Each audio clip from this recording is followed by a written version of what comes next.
Before I begin, I want to note two things. The first is this. I worked pretty hard on this speech and was looking for a sign that would go well. Well, I'm thinking the black hat that went in front of my car last night was not a good sign.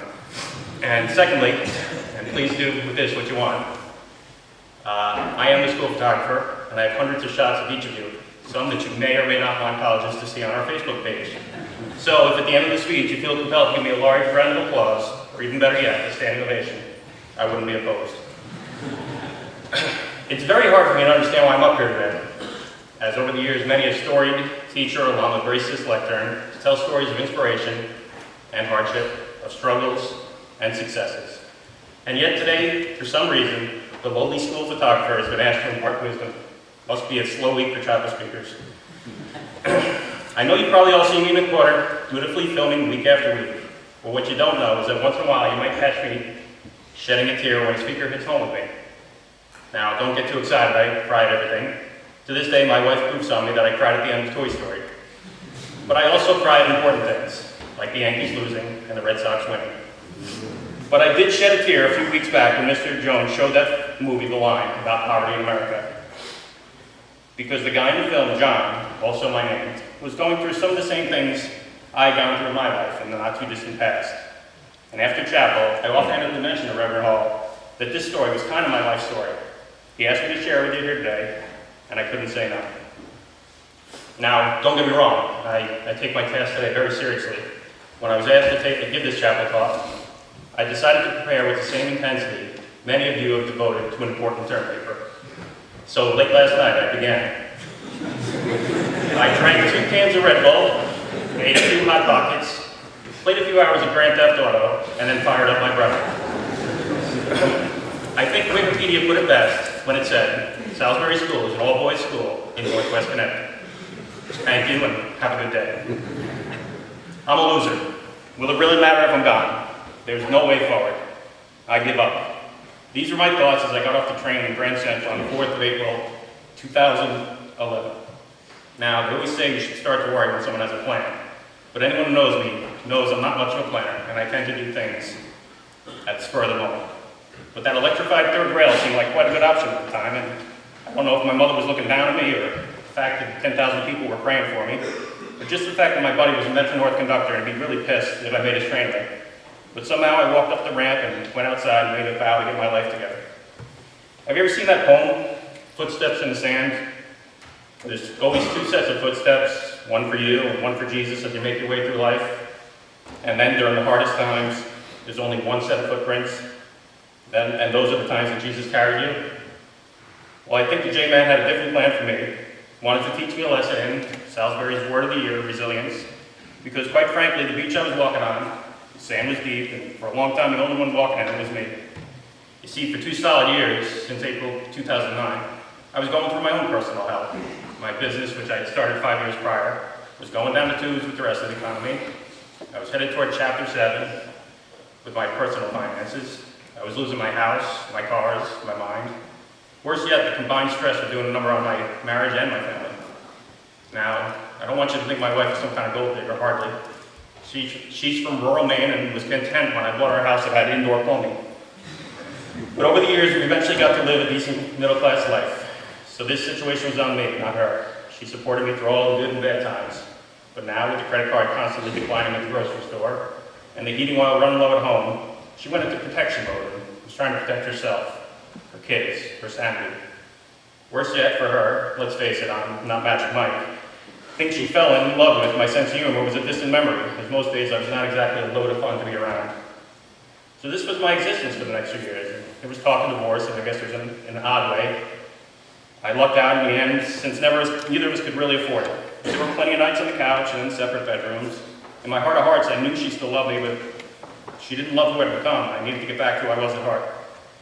Okay, now, before you poke your eyes out and jump off the bridge with this depressing story, I do want to share the good part. My father, an old New York City cop, had told me since the day my vision went in the toilet, get a job and all your problems will go away. Now, old cops seem to break things down into logical little snippets, and my dad was especially good at it. But as you can all attest, many times we don't listen to our parents. Such was the case with me. I continued to trying to keep remnants of my business afloat. I picked up odd jobs. My brother, who was worth north of $40 million, offered to let me do his lawn. I tried and failed to generate new business ideas. If I was honest, none of it was working, and either I was too dumb or stubborn to admit it. But this is where I tie it all together. Like many, this chapel is actually a very special place for me.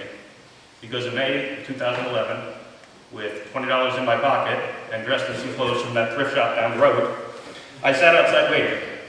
I was 2 hours early for an interview to become the web coordinator.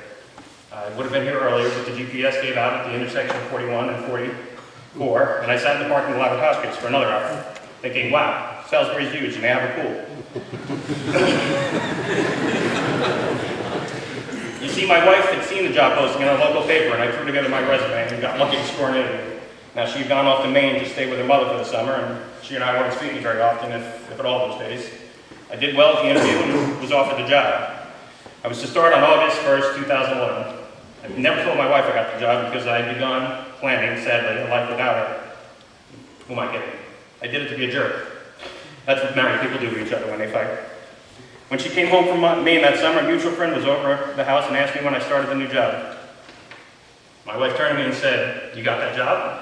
I told her I did, and she threw an expletive at me, much more famously uttered by Sean Penn in Fast Times at Ridgemont High. Decorum prevents me from saying what she said that day, but if you put together the first names of the environmental science teacher and the person the boathouse is named for, you'll figure it out. So I started the job, and it was a place for me to go every day, and it gave me a paycheck. I figured it'd be a good place to get back on my feet again before I went out on my own again. I still didn't quite get it. Funny thing happened though, I liked it. I liked it a lot. And even better, I gave it my all. And given my recent office move, still in the basement of Maine, but 25 feet closer to the men's room, I'd say management is pretty happy with my performance as well. In fact, today, just today, I accomplished something that a mere 3 years ago seemed like an impossible dream. I'm still not sure it really happened, and I keep replaying it in my mind, but I'm pretty sure today, for the first time, that the grunt good morning that Mr. Barbado threw my way had a slightly friendlier tone than any other time previously, and that fact could not have made me happier. So here I am 3 years later, in one of the most satisfying, fascinating, and creative positions of my professional life. I might never break the bank working here, but you know what, that's okay. Because according to a very funny speech by Conan O'Brien of Dartmouth, and I quote, you're always told, don't be afraid to fail, and I still believe that. But today I tell you, whether you fear it or not, disappointment will come. The beauty is that through disappointment you can gain clarity, and with clarity comes conviction and true originality.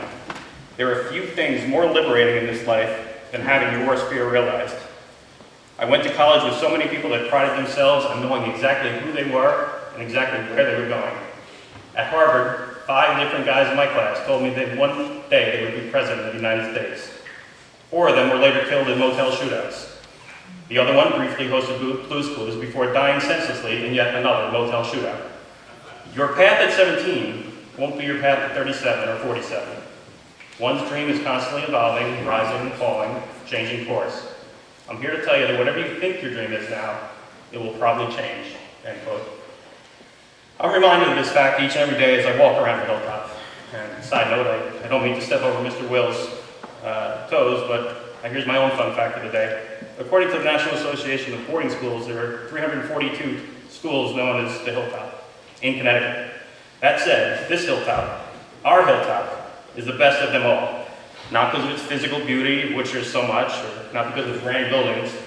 It's because it's everything a school should be. Great and talented kids and a world-class faculty that cares. I pray that you never forget this place.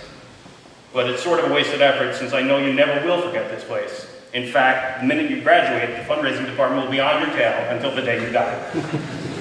No, seriously, I heard next year's 6th form gift is a project to exhume the body of an alum who, rumor had it, was buried with change in his pocket. But back to my story. The thing is, Salisbury has given me a home to feel needed and respected, to get my confidence back, to be funny when I can and serious when I need to be. Most importantly, it gave me back the only thing that really mattered to me, my family. So on those days when I catch myself in a meeting or passing by the view outside Maine, thinking to myself, how the heck did I end up here? I ended up here right now because this is where I need to be. Well, that, and I tried to get a new job, but when I updated my skills on LinkedIn to read, takes amazing pictures and videos of teenage boys and posts them to the internet, the only company interested in me was the FBI. So in closing, is it lunchtime already? I've noticed, after years of filming these things, that quoting a philosopher is really the only way to end an inspirational speech such as this. And I do so by quoting 20th century philosopher and 11-time World Series champion Yogi Berra, who once famously said, "When you see a fork in the road, take it."